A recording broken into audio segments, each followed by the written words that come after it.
Hey everyone.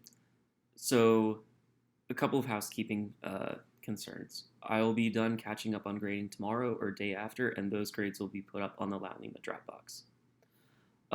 Don't forget about your final paper assignment, which I'll also post on La Lima guidelines for what I'm looking for there. Some of you all have reached out to me already in terms of what I'm looking for or different topic ideas or what there is to talk about certain ideas. And I really encourage that if you have any questions to reach out to me because I'm more than happy to go over your ideas or have you work through your ideas as well. Check the syllabus that's due coming up quick, and keep an eye out on La Lima for the guidelines page. If you haven't submitted all your assignments to this point, you'll have to do the assignment for this week. And if you have, and you'd like to just practice and distribute the weightage of your assignments more, you can turn another assignment in. So let me repeat that. If you have a makeup assignment due, you have to do it. But if you don't have makeup assignments due, you don't have to do it. So this week it'll be a written response paper. And finally, if you haven't turned in assignments that go beyond the scope of makeup ones, I'll email y'all individually what I'm missing. So continuing our discussion on migration, immigration, and refugees, we'll be going over a seminal text in the fields of political science, anthropology, sociology, ethnic studies, geography, you name it. It's a challenging text, and the next couple weeks will be also challenging, so I'll be lecturing more properly. This week's text was first written in 1990, and the argument was expanded upon in 1996 in the book Modernity at Large. Arjuna Appadurai article, Disjuncture and Difference in the Global Economy, the one that we're reading this week, advances a new way of thinking about globalization and the transfer of ideas, media, money, technology, and people.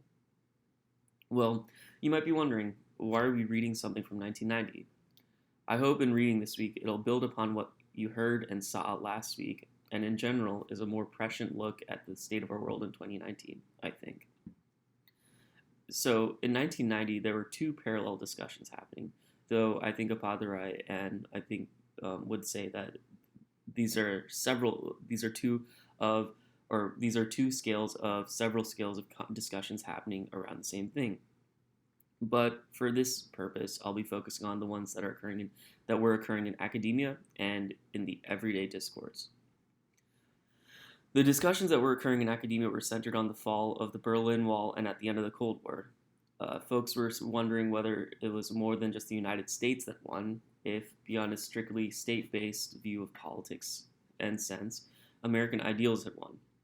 Free markets, liberty, etc., lending to the idea that the upcoming 21st century was the American century. That the world was undergoing some great homogenization, or what Appadurai calls Americanization. The parallel conversation was occurring in homes, communities, and among friends and colleagues. The idea that the world was becoming more interconnected and globalized than ever before. McDonald's could finally start beginning to claim that it served billions of people, and billions of people served with the fall of the Soviet Union. During this time, several countries were opening up their economies for the first time, whether due to the fact that communism had largely been defeated or because they had opened up their economies after being foreclosed to the rest of the world for so many years. Communication with relatives on the other side of the world was never easier.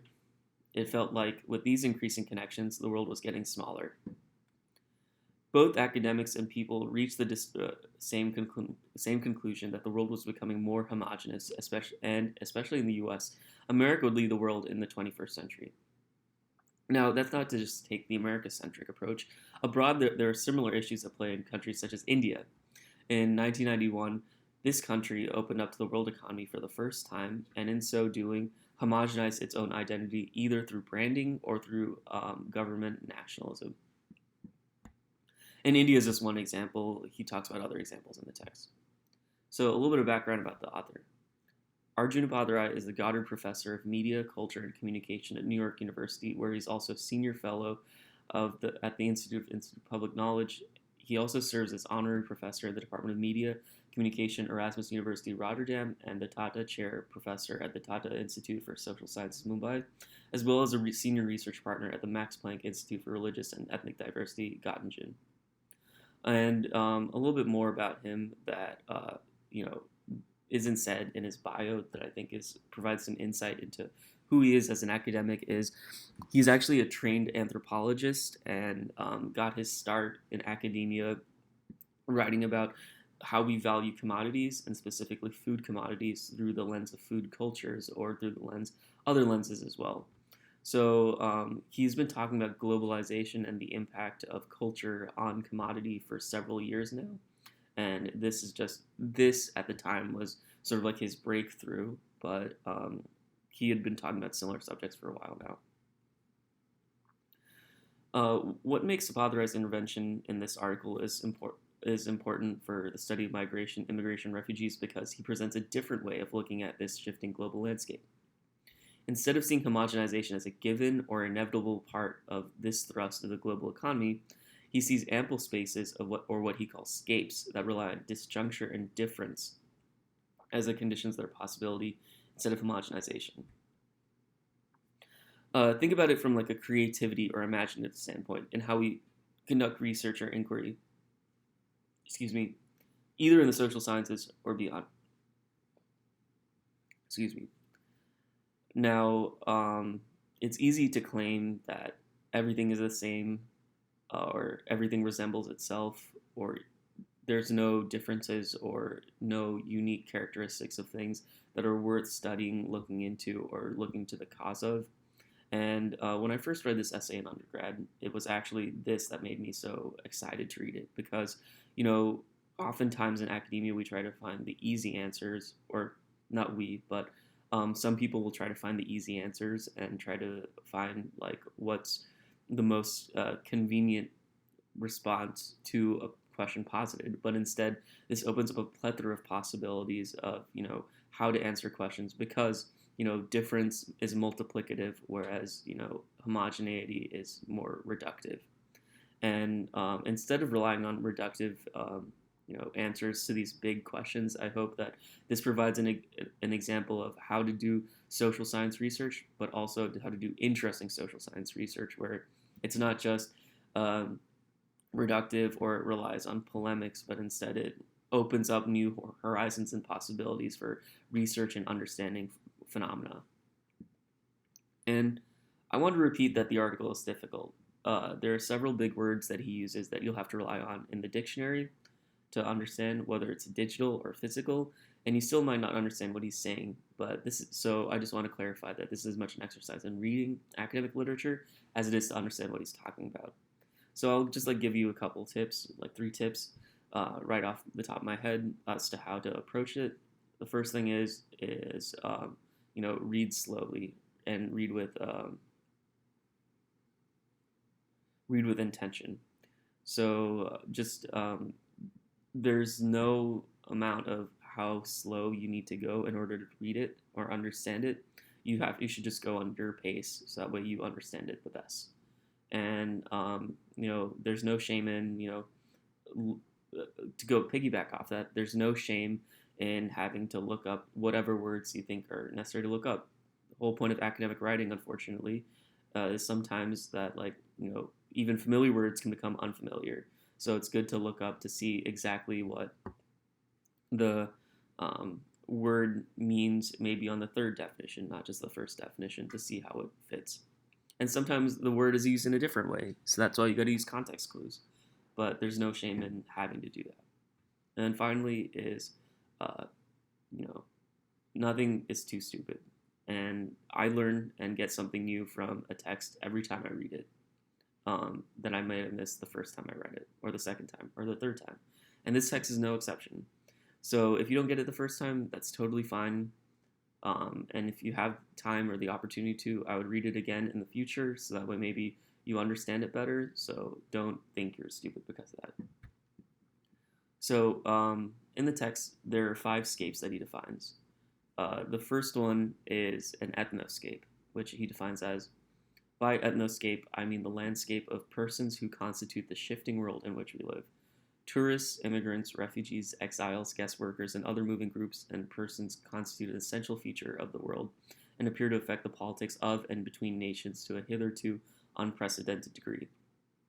This is not to say that there are not anywhere relatively stable communities and networks of kinship, of friendship, of work and leisure, as well as birth, residence, and other affiliative forms, but it is to say that the warp of these stabilities is everywhere shot through the woof of human motion as more persons and groups want to deal with the realities of having to move or the fantasies of wanting to move. So an example of this that he gives is people from rural villages in India, don't just want to move to the big city. They want to move to Dubai and Houston. And refugees that are having to deal, that had to deal with the civil war in Sri Lanka, aren't just moving to, regionally, but they're also moving to places like Canada.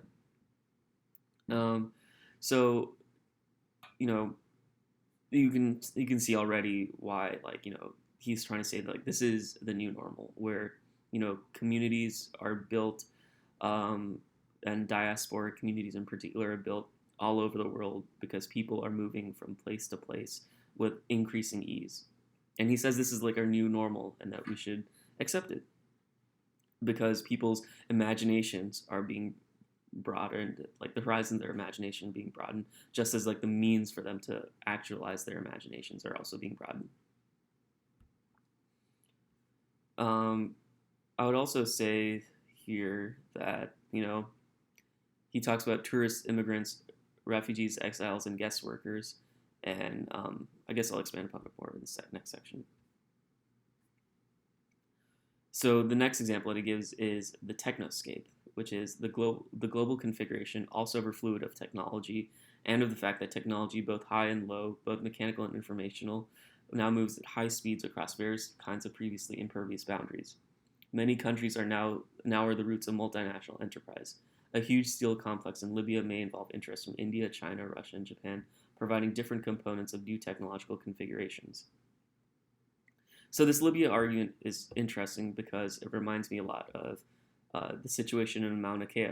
I mean, if y'all are familiar with what's going on in Mauna Kea, it's a transnational group of astronomers and schools and universities, as well as organization of space sciences, working to implement the 30-meter telescope over on a place where Native Hawaiians see as a holy site and also is an aquifer and as a natural formation that's important for the survival for people who live by there.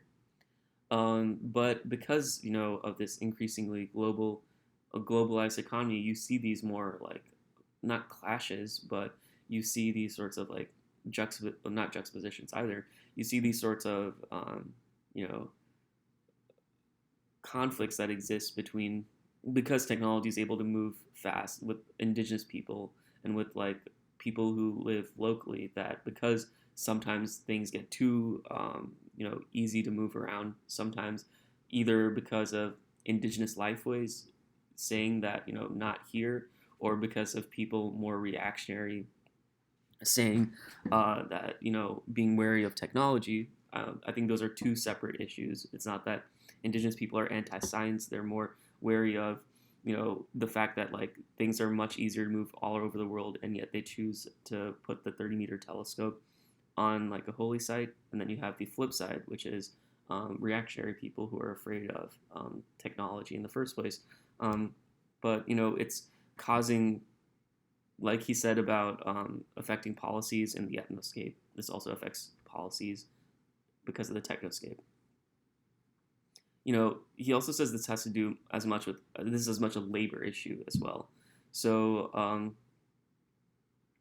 the odd distribution of technologies and thus the peculiarities of these technoscapes are increasingly driven not by any obvious economies of scale, of political control, or of market rationality, but of increasingly complex relationships between money flows, political possibilities, and the availability of both low and high-skilled labor. So while India exports waiters and chauffeurs to Dubai and Sharjah and Saudi Arabia, it also exports software engineers to the United States, etc. So if you think about it from a labor perspective as well, because of the diffusion of technology, or the because the diffusion of technology has like occurred like in such weird and interesting ways, you can see why labor is sometimes pulled to some areas versus other areas. The next scape he talks about is finance scapes, because he says the disposition of global capital is now a more mysterious, rapid, and difficult landscape to follow than ever before, as currency markets, national stock exchanges, and commodity speculations move mega monies through the national turnstiles at blinding speeds with vast absolute implications for small differences in percentage points and time units. But the critical point is that the global relationship between ethnoscapes, technoscapes, and financescapes is deeply disjunctive and profoundly unpredictable, since each of these landscapes is subject to its own constraints and incentives at some political, some informational, and some techno-environmental. At the same time, each acts as a constraint or parameter on the movements of one another. So to give an example, if somebody's moving from Mongolia to the United States to make a better life for themselves, but also to send money back for their family in Mongolia, they will move as part of this broader Mongolian diaspora that makes its way to the United States, which is part of the ethnoscape. Technoscapes means that because of certain degrees that this person has, and because of certain pull that the United States has in terms of having these high skilled jobs, this person is able to find work in the United States. And because of financescapes, it makes it a lot easier for him to remit money, which is to say, remittances are sending money back to the home country, some money back to the home country that is earned here in the United States, just by or any other country at the push of a button.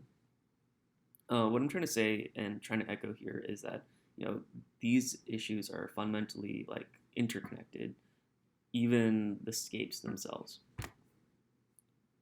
Next is mediascapes, which he says, whether produced by private or state interest, tend to be image-centered, narrative-based accounts of strips of reality, and what they offer to those who experience and transform them is a series of elements such as characters, plots, and textual forms, out of which scripts can be formed of imagined lives, their own as well as others living in other places. I mean, right off the top of my head, you can think of foreign films always being a category at the Oscars, but what this goes beyond that. This talks about the communities and the ideas that get to be presented through specific text, plots, or art forms. I'm thinking about anime in particular, or even the Pokemon phenomenon could be an example of this. The next is ideoscapes, which are also concatenations of images, but they're often directly political and frequently have to do with the ideologies of states and the counter-ideologies of movements explicitly oriented to capturing state power or a piece of it. Now, he says he conflates this with the Enlightenment view and talking about freedom, welfare rights, sovereignty, representation, democracy, but a couple things. First thing is, it doesn't always have to fall under the Enlightenment worldview. Take, for example, going back to the TMT, and not to classify indigenous folks as uniquely a diaspora, but it does go to show that if you look up the discussions of certain hashtags, you can see hashtag decolonize science being retweeted, not just in the United States, not just in Hawaii, but also in Brazil, in Asia, all over the place. And this is an example of an ideoscape. Another example of this ideoscape that would be more directly related to the Enlightenment would be, a couple very recently, there was the push for Catalan independence in Catalonia in Spain. And if you're a member of the Catalan diaspora here in the United States, you could still follow the Catalan election over in Spain while you talk to someone who is also a member of the Catalan diaspora in, Brazil, and you could talk about, whether or not it was worth it for national sovereignty, for representation. The third thing is, I'll just show you what I do in terms of looking up words. So concatenations is mentioned twice. So in your browser, you open up a new tab, and then you search define, and then concatenate. So concatenate is defined as a linking thing as a verb, link things together in a chain or a series. So I think more in terms of visually.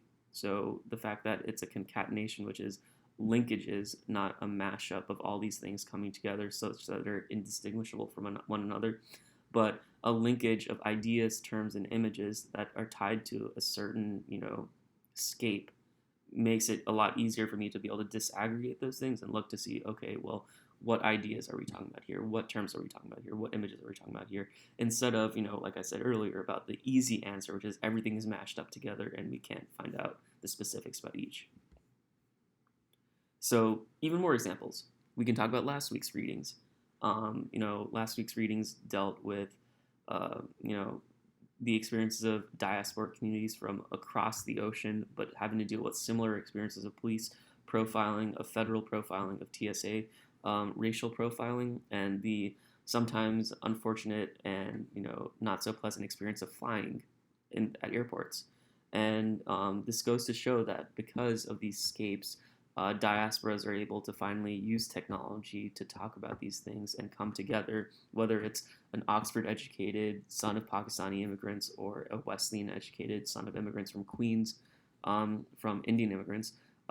People are still able to come together and talk about it because of these disjunctive moments. And I mean, the fact that like there are two brown guys rapping in the first place, like rap and hip hop is an art form that's from the United States, that's originally from West Africa, and the call and response art form that migrated to the United States and elsewhere due to the slave trade. And the fact that even that has been diffused can be a testament to the power of scapes as well. And I mean, there's also the discourse on chain migration and values and incommensurate values. So about chain migration, the discourse is surrounding an anxiety of, if one person comes to the United States, then the whole family will want to come. Well, the idea of scapes kind of lends itself to the idea that it's not just the person that's coming, it's the person's favorite TV shows, it's the person's, political views, it's the person's, preferred credit card that also comes as well. So we shouldn't be worried about, families wanting to come, and nor should we be worried about all these other also equally important things that are also coming with this person to the United States. And finally, in terms of values, there's always been this discussion about people from different parts of the world have got incommensurate values with people here in the United States. And as you can see with this discussion of scapes, yes, there are certain customs that exist abroad in different countries in different parts of the world, but in terms of values, you can see that they've been more geographically dispersed. And it's not that you can say anymore that geography means that values are incommensurate values can be conflated with geographical location because they've been so dispersed. So I hope this was useful. Thank you.